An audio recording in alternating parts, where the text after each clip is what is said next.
January 28, 1945. Cabanatuan Prison Camp, Central Luzon, Philippines. The men are dying, not from bullets, not from bombs. They're dying from starvation, from dysentery, from malaria that's had 3 years to hollow them out from the inside. They're dying because their bodies have finally given up after enduring what no human body was meant to endure. Inside the bamboo and barbed wire perimeter of Cabanatuan, 511 American prisoners of war exist in a state beyond suffering. Most weigh less than 100 pounds. Their skin stretches over bones like paper over wireframes. Tropical ulcers eat through their legs. Beriberi swells their joints until they can't walk. Pellagra turns their skin to leather. Some have gone blind from vitamin deficiency. Others have lost their minds entirely. These are the survivors of Bataan. In April 1942, after 4 months of fighting without food, medicine, or reinforcements, 78,000 American and Filipino troops surrendered to the Japanese on the Bataan Peninsula, the largest surrender in American military history. What followed was the Bataan Death March, a forced march of over 60 miles in tropical heat. Men who fell were bayoneted. Men who asked for water were shot. Men who tried to help their comrades were beaten to death. 10,000 died on that march. The survivors were scattered across prison camps throughout the Japanese Empire. Cabanatuan became the main collection point for American POWs in the Philippines. At its peak, it held over 8,000 men. They built it themselves, cutting bamboo and stretching barbed wire while their guards withheld food as punishment, as sport, as policy. The daily ration, a cup of rice, sometimes less, sometimes mixed with weevils and worms, which the prisoners learned to see as protein. Men organized themselves into hell ships, work details, sent to Japan as slave labor. Those who remained at Cabanatuan watched their friends waste away, one by one, until the camp became a hospice for the slowly dying. But something has changed. By January 1945, the prisoners can hear it. American artillery, distant but unmistakable, rumbling from the south.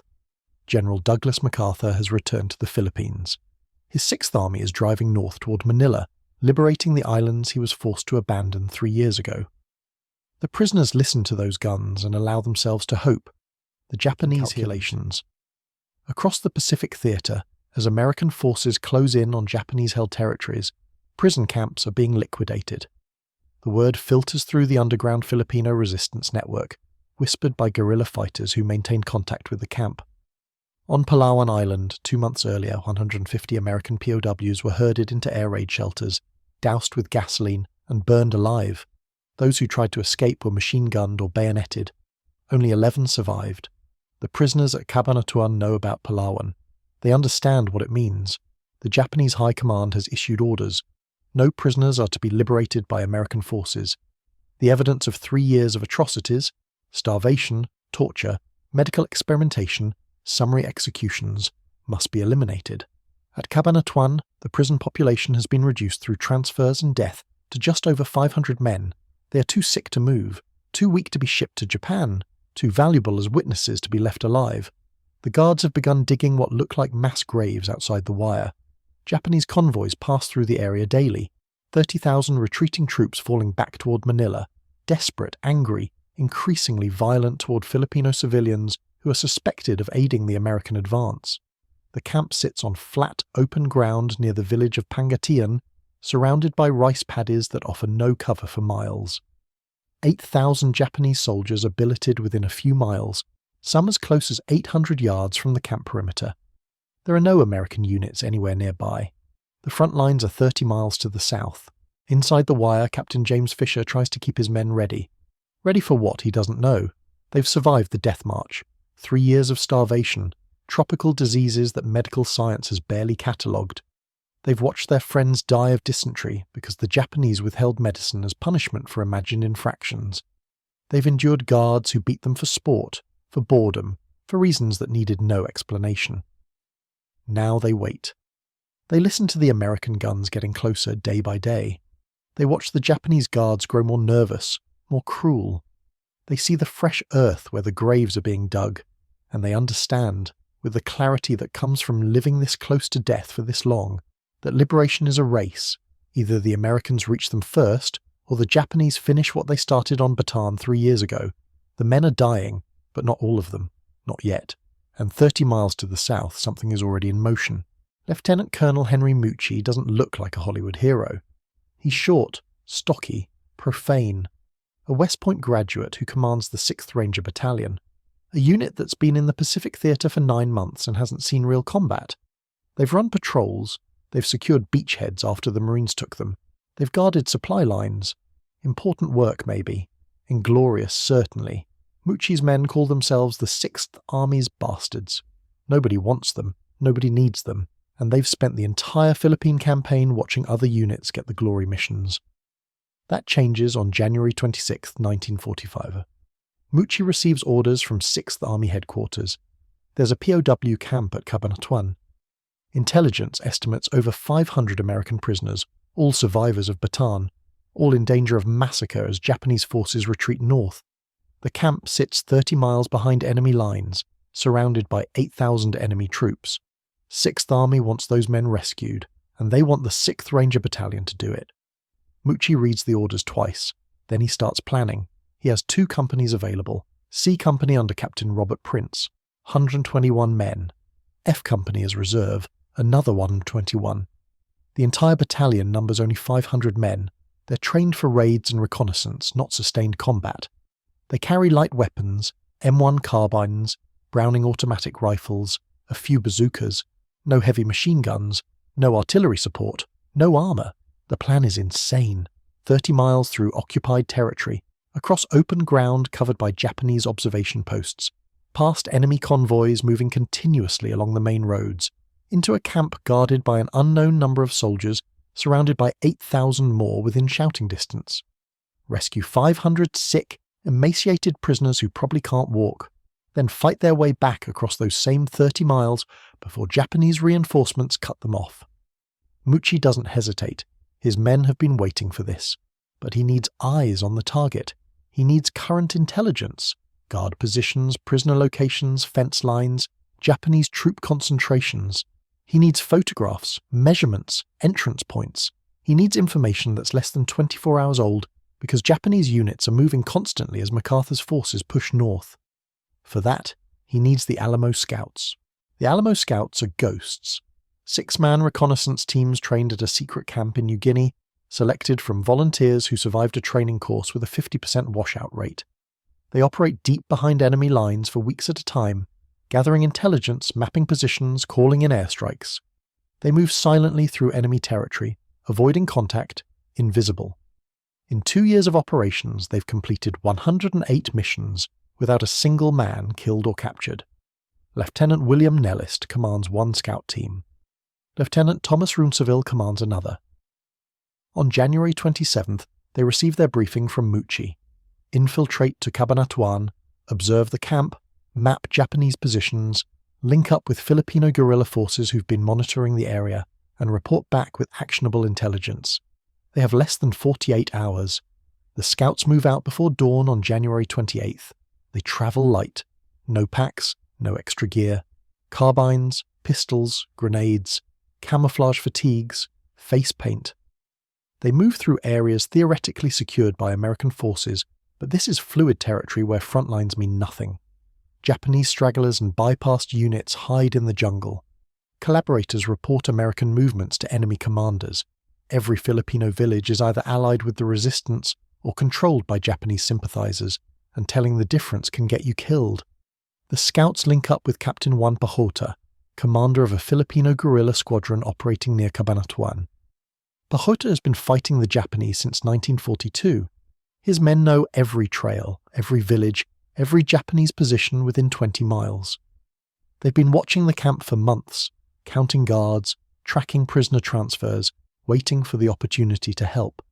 But they lack the firepower for a direct assault.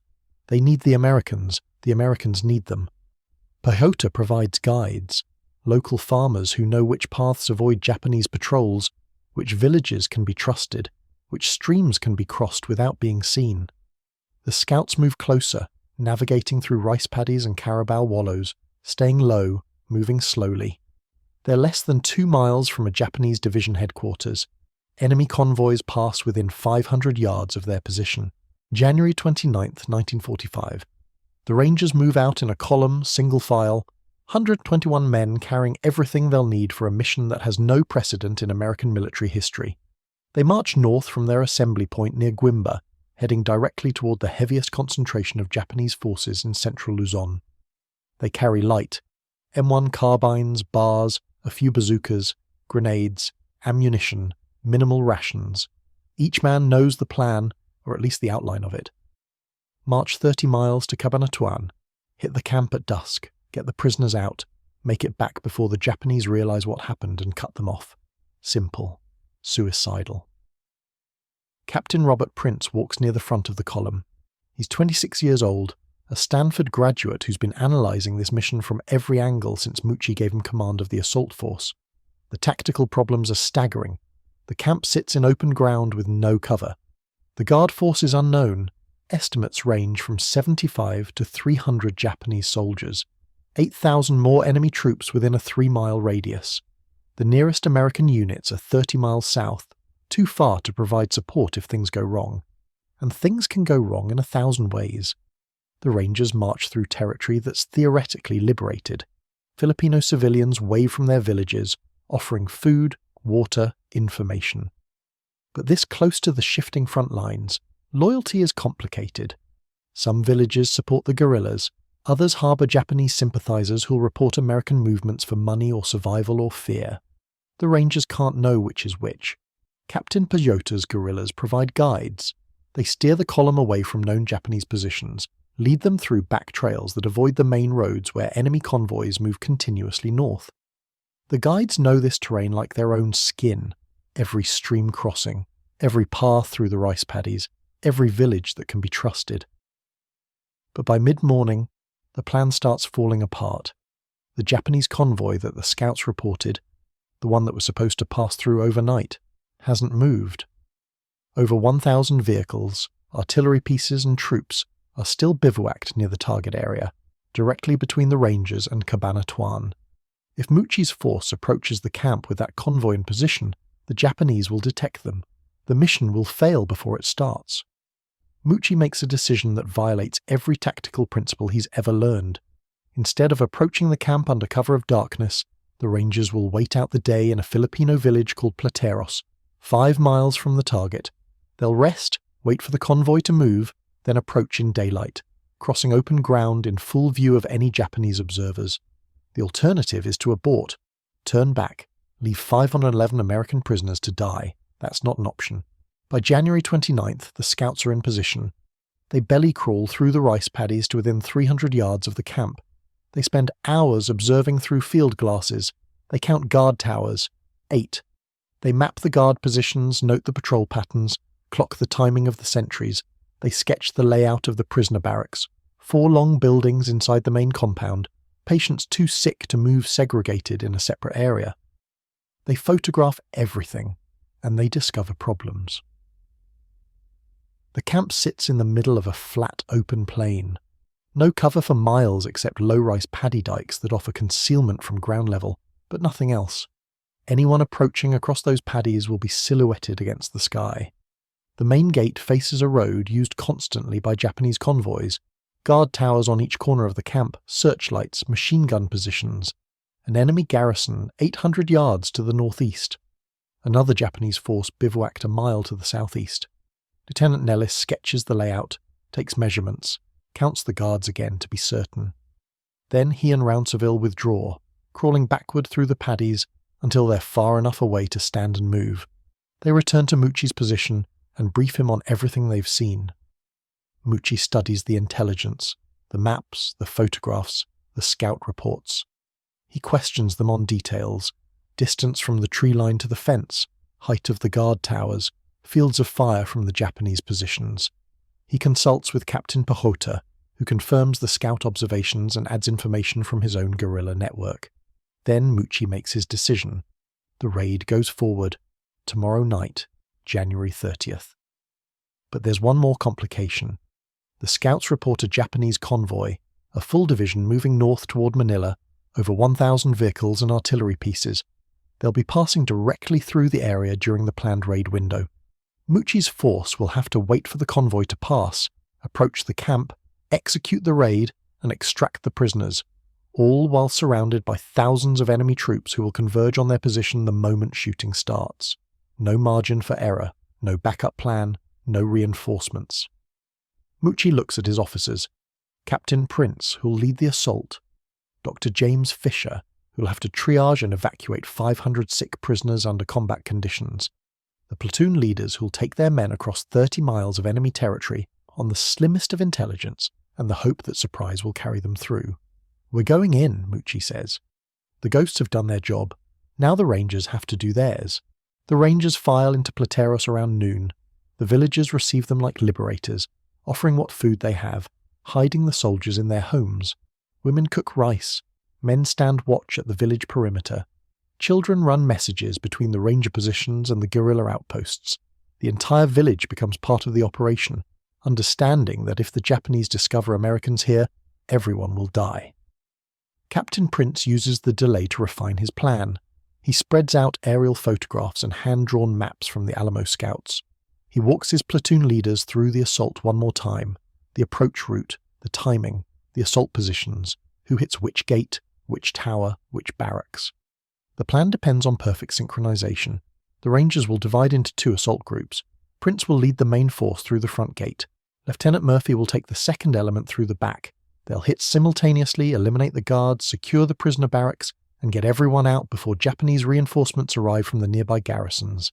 Timing is everything. Too early and they'll be caught in daylight. Too late, and the convoy might return. They need the 30-minute window between the convoy's departure and full darkness.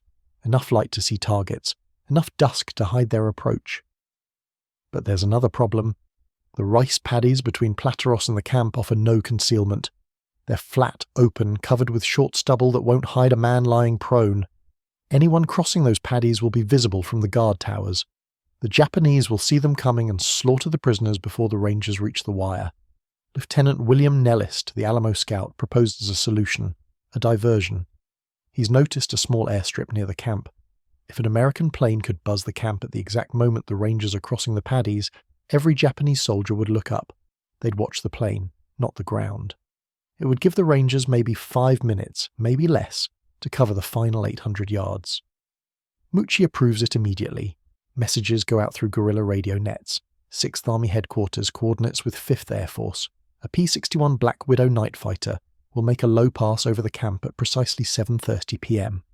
The pilot will create enough distraction to pull Japanese attention skyward. That's the window. The afternoon drags. The Rangers rest in whatever shade they can find. Some sleep. Others check their weapons, write letters they hope they won't need to mail, pray if they're the praying type. They eat the food the villagers provide, knowing it's probably the last meal these families have. The Japanese convoy finally begins moving north around 2 p.m. Vehicles and troops stream along the road, heading toward Manila. The Rangers watch them pass, counting the minutes. When the last truck disappears, they begin their final approach. They move in a loose file, spread out, using the low dikes between rice paddies for minimal concealment. It's not enough. They're exposed. Vulnerable. If a Japanese patrol spots them now, it's over. They press forward anyway. Captain Pejota's guerrillas move into blocking positions. Pejota will take 90 men to a bridge on the eastern approach, the route Japanese reinforcements will use when they respond to the attack. His mission is simple. Hold that bridge. Keep the road blocked. Give the Rangers time to get out. It's a suicide mission and everyone knows it. Pejota accepts it without complaint. A second guerrilla force under Captain Eduardo Joson positions on the western flank, ready to block Japanese forces from that direction. The guerrillas have old rifles, homemade weapons, determination. They're outgunned, outnumbered. They'll hold anyway. By 6 in the evening, the Rangers are crawling through the final rice paddies. They're 800 yards from the camp. They can see the guard towers, the roof lines of the prisoner barracks, the Japanese sentries moving along the fence line. They flatten themselves against the ground, waiting. The sun drops toward the horizon. Long shadows stretch across the paddies. Captain Prince checks his watch. The P-61 should arrive in 90 minutes. 90 minutes of lying motionless in open ground, hoping no Japanese patrol decides to walk through this particular field. Time compresses and expands. Minutes feel like hours. Every sound is amplified. A truck on the distant road, voices from the camp, the cry of a bird overhead. The Rangers don't move. They breathe slowly, stay flat, and wait. Inside the wire, the prisoners go through their evening routine, unaware that 121 American soldiers are lying in the paddies a few hundred yards away. Unaware that in 90 minutes everything will change. The sun touches the horizon. The sky bleeds orange and red. Prince checks his watch again. Almost time. January 30th, 1945. The P-61 Black Widow comes in low from the south, its twin engines roaring over the camp at treetop level. The pilot pushes the throttles forward, cuts them back, makes the engines backfire and sputter. It sounds like the plane is about to crash. Every Japanese guard snaps his head up. They point, shout, track the aircraft as it banks hard and makes another pass, even lower this time. In the rice paddies, 121 Rangers surge to their feet and run. They sprint across 800 yards of open ground in near darkness, boots churning through mud and stubble, maintaining formation, weapons ready. The P-61 makes a third pass, drowning out the sound of their movement. The distraction works perfectly, for exactly 4 minutes. Then a Japanese guard in the northeast tower looks down instead of up. He sees the Rangers. He raises his rifle. A bar gunner drops him before he can fire. The shot cracks across the compound. The element of surprise evaporates. Captain Prince doesn't hesitate. He charges the main gate, his assault team behind him. They're still 200 yards out when the Japanese guards react, running for their weapons, shouting alerts. The Rangers open fire on the move, shooting at guard towers, at sentries, at anything that moves outside the prisoner barracks. Lieutenant Murphy's team hits the back fence simultaneously, cutting through the wire with Bangalore torpedoes. The explosions rip through the bamboo and barbed wire, opening gaps. Rangers pour through, firing as they advance. The synchronization isn't perfect. Nothing about this is perfect, but it's close enough. A Japanese guard emerges from a building near the main gate. First Sergeant James White shoots him. Another guard raises a rifle from a tower. A Ranger bar team tears the tower apart with automatic fire. A third guard runs toward a machine gun position. He's cut down before he reaches it. The shooting becomes general. Rangers firing at every Japanese position, every guard, every structure that might contain resistance. The noise is overwhelming. Rifle fire, bar bursts, explosions from grenades and bazookas, shouting in English and Japanese. Prisoners inside the barracks screaming, not knowing if this is rescue or massacre. Some of them have been lying on bamboo platforms for 3 years, too weak to stand. Now their world is exploding around them. Captain Prince reaches the main gate. The wooden barrier is locked. He blows it open with a bazooka round. Rangers flood through, spreading across the compound with rehearsed precision. First platoon secures the guard quarters. Second platoon storms the prisoner barracks. Third platoon establishes a perimeter facing the Japanese garrison 800 yards to the northeast. Inside the barracks, Ranger medics and officers find chaos. Some prisoners are on their feet, cheering, crying, trying to help. Others are lying on platforms, skeletal, confused, asking if this is real. A few are too sick to comprehend what's happening. The medics make instant triage decisions. Who can walk, who needs a stretcher, who requires immediate treatment to survive the next 10 minutes. Private First Class Francis Shilley moves through the barracks, helping prisoners to their feet, assuring them this isn't a dream. An emaciated captain grabs his arm with skeletal fingers.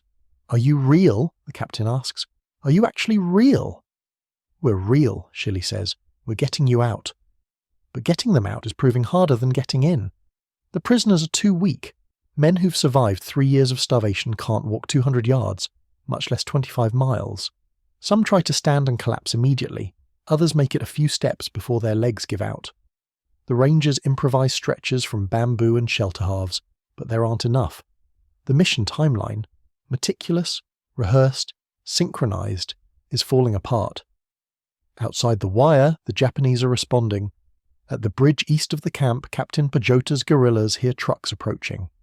Japanese reinforcements from the garrison, racing toward the sound of gunfire.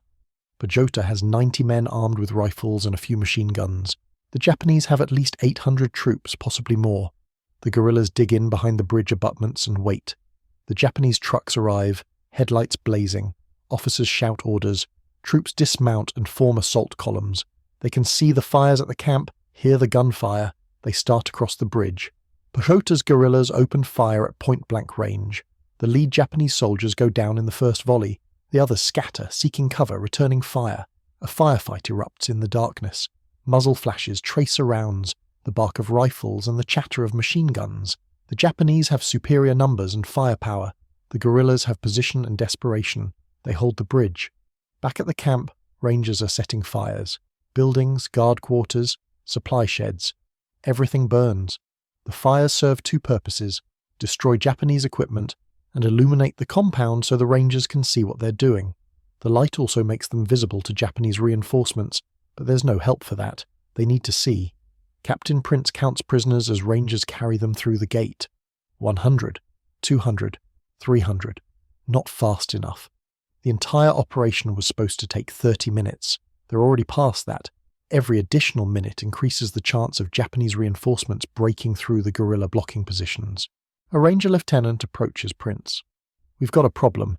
There's a separate area, the sick ward, about 70 prisoners too sick to move during the initial count. They're still inside." Prince doesn't pause. "Get them." Rangers rush to the sick ward, a separate building where the prisoners too ill for regular barracks have been segregated. These men are dying. Some from dysentery, some from malaria, some from diseases that don't have names. The Rangers pick them up, literally pick them up because most can't stand, and carry them. One Ranger hoists an emaciated prisoner over his shoulder and runs. The prisoner weighs less than 90 pounds. At the northeast perimeter, 3rd Platoon is engaged. Japanese soldiers from the nearby garrison have reached the camp. They're trying to flank the Ranger positions, firing from cover in the darkness. The Rangers return fire, holding their line. A bazooka team destroys a Japanese machine gun position. Rifle grenades arc into enemy positions. The Japanese pull back, regroup, try another approach. Finally, Captain Prince gets the count he's been waiting for. 511 prisoners accounted for, every living American in the camp. He gives the withdrawal order. The Rangers pull back in stages, maintaining security as prisoners are carried through the gates. The rearguard keeps firing at Japanese positions, laying down covering fire. Rangers carry prisoners through the rice paddies, moving as fast as the cargo allows. Some prisoners can walk with assistance, most can't. The Rangers carry them anyway. At the bridge, Captain Pejota's guerrillas are still holding. They've been in continuous combat for over 30 minutes, firing and falling back, keeping the Japanese pinned on the far side of the river. Pejota knows the Rangers need more time.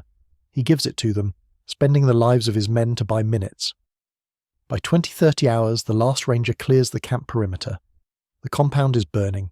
Japanese bodies lie scattered across the grounds, at least 73 dead, maybe more in buildings that are still burning. 2 Rangers are dead. 1 killed in the initial assault, another shot during the withdrawal. 2 more are wounded but mobile, and 511 American prisoners are free, but they're not safe, not yet. They're 5 miles from friendly lines with Japanese forces converging from 3 directions. They have to move, now, across open ground in darkness, carrying men who can barely breathe, much less walk. The withdrawal becomes a foot race against death.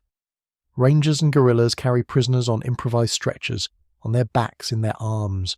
Prisoners who can walk form chains, holding each other up, shuffling forward in the darkness. Filipino civilians emerge from villages to help, bringing carabao carts to carry the weakest prisoners. Behind them, the sky over Cabanatuan glows orange. The camp burns. The shooting continues as Pejota's guerrillas disengage and fall back, still fighting, buying time, with every step. The Rangers push south through the darkness. Every man carries more than his own weight, literally and figuratively. They've done what they came to do. Now they have to finish it. The march to freedom has just begun. At 9 p.m., the column stretches for over a mile. Rangers carry prisoners on their backs, 2 men to a stretcher, switching out every few hundred yards when their arms give out. Prisoners who can walk form human chains, each man gripping the shoulder of the man ahead, stumbling through darkness on legs that haven't walked more than 50 yards in 3 years. Filipino civilians materialize from the night with carabao carts, slow, creaking wooden carts pulled by water buffalo. The weakest prisoners are loaded into the carts, packed so tightly they can barely breathe, but at least they're moving. Captain Prince pushes the column south. Every minute they remain this close to Cabanatuan is a minute the Japanese have to organize pursuit. He knows what's coming. He can hear it behind them. Gunfire from Captain Pajota's blocking position, growing more distant but still continuous. The guerrillas are still fighting, still holding, still dying to buy time. The prisoners are slowing them down. Not intentionally, they simply can't move faster. Men who've survived on 700 calories a day for 3 years don't have the muscle mass to walk. Their hearts are damaged from beriberi. Their lungs are scarred from pneumonia. Some are blind, led by rangers who hold their hands and guide them step by step through the darkness. A prisoner collapses. Rangers pick him up, sling him over a shoulder, keep moving. Another prisoner vomits from exertion after walking 100 yards. A medic gives him water, helps him into a carabao cart. There's no time to rest. The Japanese are coming. Lieutenant Colonel Mucci moves up and down the column, checking positions, coordinating with the guerrilla guides, making constant calculations about speed and distance. They're averaging less than 1 mile per hour. At this rate, they'll still be in the open when dawn comes. Dawn means Japanese aircraft. It means clear fields of fire for enemy troops. It means the column becomes a target that stretches across the landscape with nowhere to hide. Around midnight, they reach the first American outpost, a forward observation post manned by elements of the 6th Army. The soldiers at the post stare in disbelief as the column emerges from the darkness.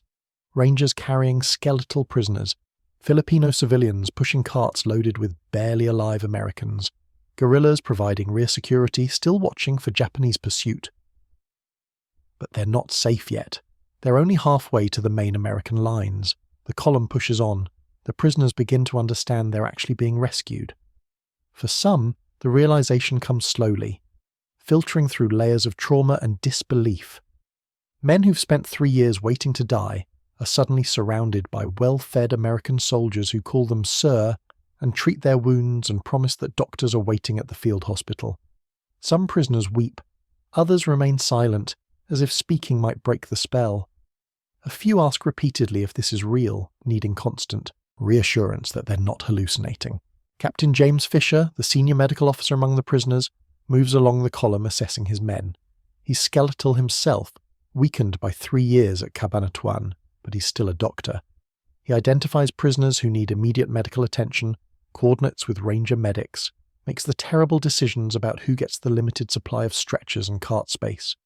Men he's kept alive through 3 years of hell are dying now, their bodies giving out just as freedom arrives. Fisher does what he can with nothing, same as he's done for 3 years. The column reaches a barrio called Balak. Filipino villagers have prepared food, rice, chicken, vegetables. The rangers want to push through, but the prisoners are collapsing. Prince makes the call. 15-minute rest. The prisoners eat.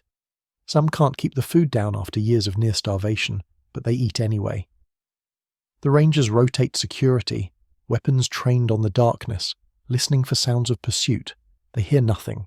The Japanese haven't followed, or more accurately, the Japanese haven't caught up. Behind the column, Captain Pajota's guerrillas finally break contact at the bridge. They've held their position for over 3 hours against vastly superior Japanese forces. They've suffered casualties, at least 21 guerrillas killed, another 40 wounded, but they've accomplished their mission. The rangers and prisoners have escaped. Pajota's survivors melt into the jungle, using trails the Japanese can't follow, dispersing to safe houses and hidden camps they've maintained for 3 years of resistance warfare. The Japanese will search for them. They won't find them. The column moves out of Balok.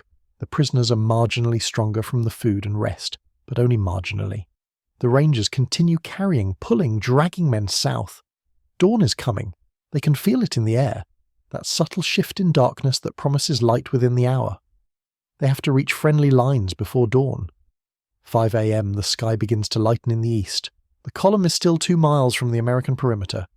Prince increases the pace, pushing everyone harder. The prisoners respond as best they can.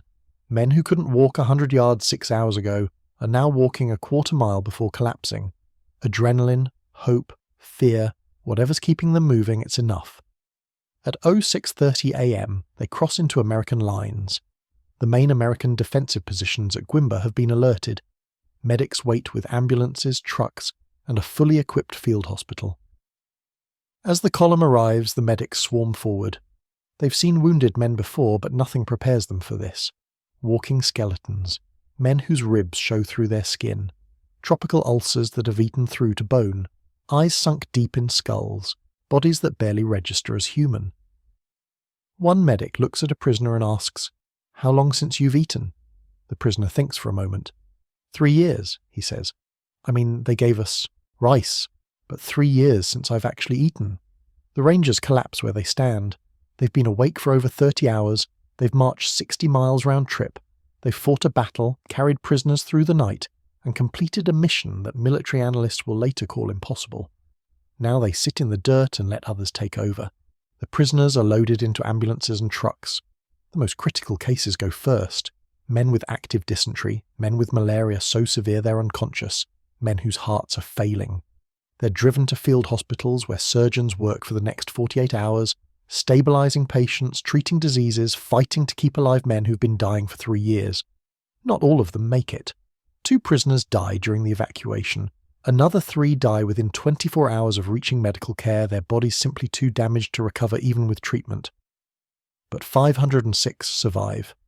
506 American prisoners who were dead men walking on January 30th are alive on February 1st.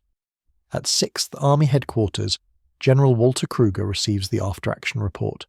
0 Rangers killed in action. The initial report was wrong. Both Rangers who went down survived. 2 guerrillas killed.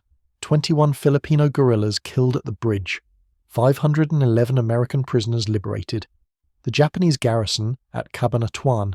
At least 523 enemy soldiers confirmed dead. The garrison destroyed. The camp burned to the ground.